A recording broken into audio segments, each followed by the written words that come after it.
everybody. So आज हम पढ़ने जा रहे हैं reproduction in animals, NCERT class 8 chapter number 6. तो स्टार्ट करने से पहले let me give you an introduction कि reproduction in animals इस चैप्टर के अंदर हम लोग क्या पढ़ने वाले हैं.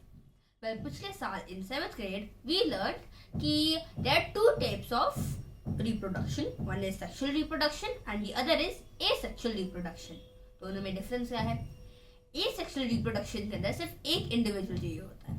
You do not need father और मदर. आपको दो अलग अलग सेक्स के mail and female gamete, mail and female जो सीड्स, जो उनके जो सेक्स के गैमीट्स जो होते हैं, आपको उसकी जरूरत नहीं होती है.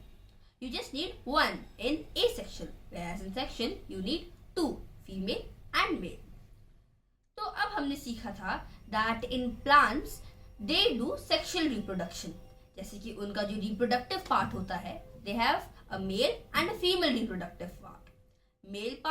Mail reproductive system is known as stamen and the female reproductive system is known as the piston.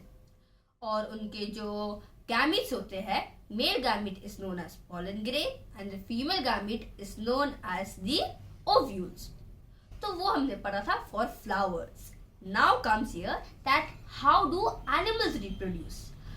We humans, हमको भी social animals, हमको भी animals ही consider किया जाता है. तो वैसे ही how do us humans and how do other animals reproduce? जैसे कि dogs, फिर hens, ये सारे जो other animals है along with humans कैसे reproduce करते हैं? Well, they reproduce sexually. They need a mother and a father. एक इंडिविजुअल से रिप्रोडक्शन नहीं होता है. You need female and male gametes. तो इन दिस चैप्टर हम सीखेंगे how do humans reproduce. So let's read. Reproduction is essential for the continuation of species. Imagine what would happen if organisms had not reproduced. You will realize that the reproduction is very important as it ensures the continuation of similar kinds of individuals generation after generation. तो reproduction क्यों necessary होता है? Why do organisms reproduce? It is necessary to continue the species. अगर हम लोग reproduce करना बंद कर दे, तो तब अगर अभी there are, let's take an example कि अभी 5 human beings are alive. अगर लोग reproduce नहीं करेंगे, then they will all die. So this is the reason why reproduction is very important. क्योंकि अगर हम लोग reproduce ना करें, तो तब जो स्पीशीज है, वो पूरा जो फैमिली ट्री जो कहते हैं वो खत्म हो जाएगा. That is why reproduce is very important for every single organism. चाहे वो सिंगल सेल हो या ना, चाहे वो माइक्रोस्कोपिक हो, वो बहुत बड़ा हो. May an elephant and even a microscopic जो ऑर्गेनिज्म बैक्टीरिया, उनको भी रिप्रोड्यूस करना बहुत इंपॉर्टेंट होता है. सो मोड्स ऑफ रिप्रोडक्शन हमने सीखा. There are 2 modes, sexual and asexual reproduction. So here we will be talking about sexual reproduction, क्योंकि वो animals करते हैं, वो हम humans करते हैं. In animals also, male and female have different reproductive parts or organs. Like plants, the reproductive part in animals also produce gametes that fuse to form a zygote. It is the zygote which develops into a new individual. This type of reproduction, beginning from the fusion of a male and a female gamete, is known as sexual reproduction. What I said, 2 individuals चाहिए आपको of different sex, female and male. तो अब हम बात करते हैं that male reproductive organs. जैसे कि हम लोग मेल फीमेल सेक्स के बारे में बात करें कि अलग अलग है ये दोनों, so obviously उनके organs and जो पूरा system है वो भी different होगा. So in male reproductive system कौन कौन से organs? The male reproductive organs include a pair of testes, singular testis, 2 sperm ducts and a penis. The testes produce male gametes called sperms. जैसे कि जो male gametes in a flower वो थे pollen grains, वैसे ही humans के अंदर they are sperms. Millions of sperms are produced by the testes. Those sperms are very little, very small in size. Each has a head, a middle piece and a tail. So does it appear to be single-celled? Yes, it is a single celled. उसके अंदर जैसे कि humans, हमारे बहुत सारे, we have a lot of cells. Her organ में बहुत सारे different types of cells हैं. बट एक sperm के अंदर सिर्फ एक सेल होता है. उस सेल के पास जितने भी जो सेल के कंपोनेंट्स होते हैं, जैसे न्यूक्लियस, जितने भी जो कंपोनेंट्स होते हैं, those are present there, but its shape is very different. उसका एक हेड होता है, फिर then comes the middle piece and then the tail. So that was about the male reproductive system. कौन कौन से ऑर्गन्स हैं. अब आता है हमारा the female reproductive organ. The female reproductive organs are a pair of ovaries, oviducts, which are also known as fallopian tubes, and the uterus. The ovary produces female gametes called ova, which are also known as eggs. In human beings, a single matured egg is released into the oviduct by one of the ovaries every month. Uterus is the part where the development of the baby takes place. Like the sperm, egg is also single-celled. ये दोनों single celled है, इसके वजह से ही इनका fusion होता है, and then the process of fusion of the male and the female gamete is known as fertilisation. तो अभी हम लोग फर्टिलाइजेशन की बात करेंगे, but first let me tell you about the organs. So we got to know that we have 3 female reproductive organs. हमारे पास है ovaries. 2 ovaries are there which produce the eggs. The production of eggs, उसका जो process होता है उसको कहते हैं ओव्यूलेशन. वो ओव्यूलेशन जो प्रोसेस होता है उसके अंदर only 1 ovary produces egg at a time. अगर लेफ्ट ओवरी प्रोड्यूस कर रहा है तो तब राइट ओवरी नहीं प्रोड्यूस करता है. तो ये हुई हमारी बात about the ovaries, the 2 ovaries. Then comes the oviduct. Oviduct is a tube. अब होता ये है कि जो हमारा ओवरी से जो हमारा एग निकला, दैट ट्रैवल्स. अब उसको यूट्रस के आने के लिए उसको एक डक्ट चाहिए, एक ट्यूब चाहिए, जैसे वो ट्रैवल कर पाए. तो जहाँ पे वो ट्रैवल करता है, that tube is known as the oviduct, and बहुत जगह it is also said as fallopian tube. उस ट्यूब से वहां पे आके फिर then there is the bigger, जब कंपैरिजन करोगे तो सबसे जो बड़ा पार्ट है that is known as the uterus. Uterus में जब हमारा एग जब वो जाइगोट बन जाता है, जब फर्टिलाइजेशन हो जाता है, then when it starts to grow, तो तब जब वो बड़ा होता जाता है एंड देन जब वो एक एम्ब्रियो बन जाता है, देन इट इज एम्बेडेड. वो यूट्रस में आता है. जैसे कि हम जो जानते हैं that it takes 9 months for a baby to be properly developed. तो वो डेवलपमेंट होती कहाँ है? That happens in the uterus.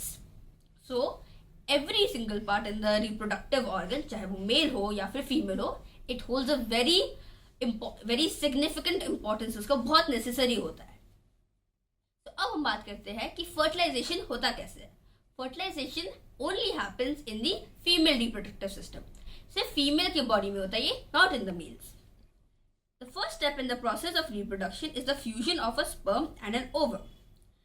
तो इसके अंदर in the process of fertilisation, when sperms come in contact with the egg, जब स्पर्म्स फीमेल रिप्रोडक्टिव सिस्टम के अंदर आते हैं and then they come in contact with the egg, the ओवा, then this fusion of the egg and the sperm is called fertilization. ऐसा तो there are a lot, like बहुत सारे thousands, बहुत सारे sperms आते हैं, but only one of them gets fused with the egg. Egg भी ऐसे बहुत सारे रिलीज होते हैं, but एक ही egg होता है which later gets fused with the sperm and then later develops into the fetus, the baby.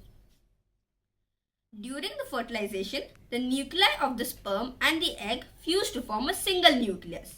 हमने पढ़ा कि जो egg है and the sperm, they both are single celled.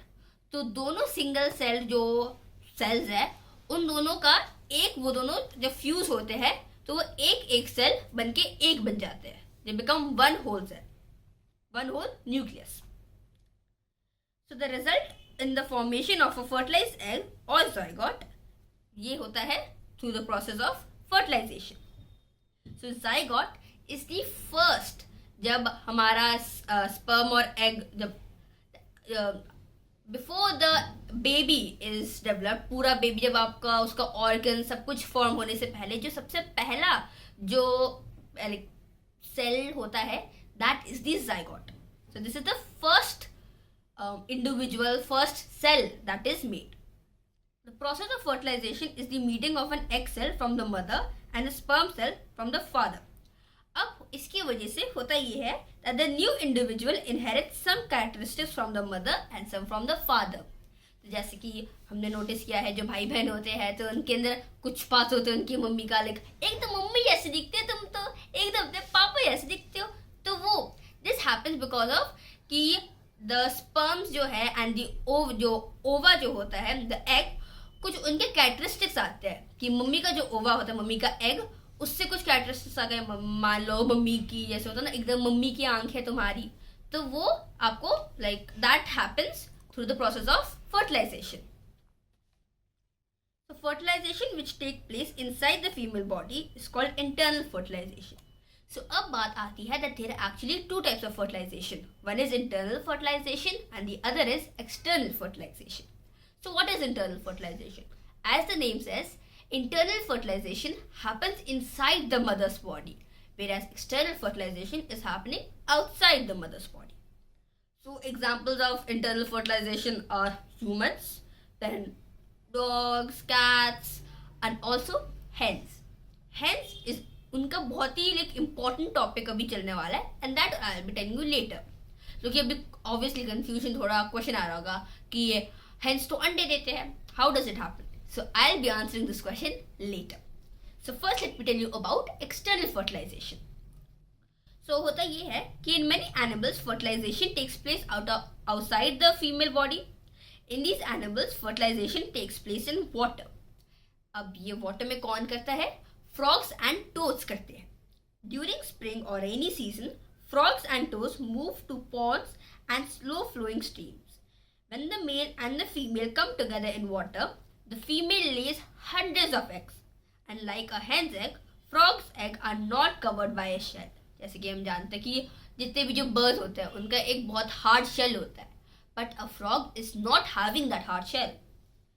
A layer of jelly holds the eggs together and provides protection to the eggs. As the eggs are laid, the male deposits sperms over them. Each sperm swims randomly in the water with the help of its long tail. The sperms come in contact with the egg, and when they come in contact, fertilization happens. And then after fertilization zygote form होता है, zygote से embryo, and फिर करते करते जो पूरा जो metamorphosis होता है, the growth of a young frog, a young tadpole to an adult frog, वो पूरा जो process होता है, that happens. So this type of fertilization in which the fusion of a male and female gamete takes place outside the female body is called external fertilization. So this is common in which animals? Starfish, frogs, toads and fish. In short, जो पानी के अंदर जो रहते हैं mostly उनके अंदर होता है ये. तो अब बात आती है कि किया क्यों, that why are so many eggs deposited by the female toad.